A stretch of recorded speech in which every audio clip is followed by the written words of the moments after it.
Now let's get ready to experience a sophomore sort of have a meltdown, sort of. From Palo Alto, California, Lily Dodd.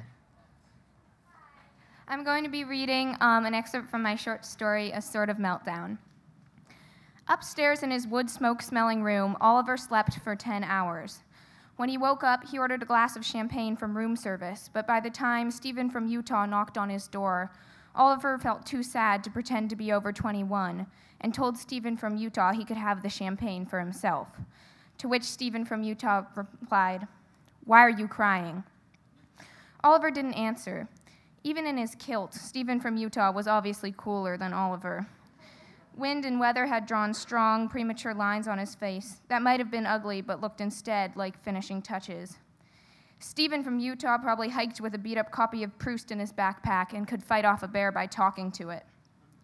Oliver couldn't handle him right now, and he sobbed harder and harder until it felt like the sounds coming out of him were at once both animalian and horrifically human. "You seem sad," said Stephen from Utah, perching himself on the edge of Oliver's bed. "What's wrong?"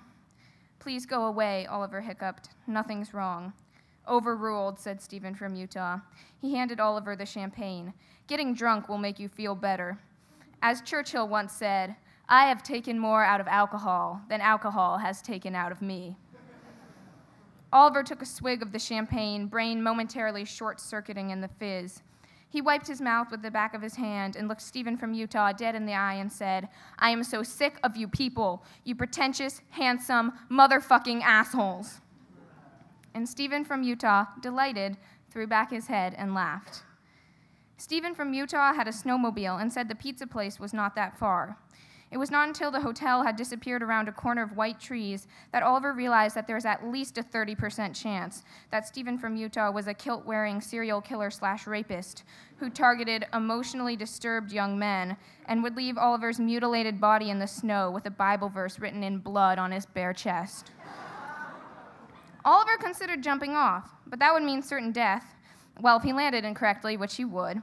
And then he remembered that Stephen from Utah was from Utah, which meant he was most likely some sort of champagne-drinking Mormon, and probably would not kill Oliver, as that would be against Mormon principles.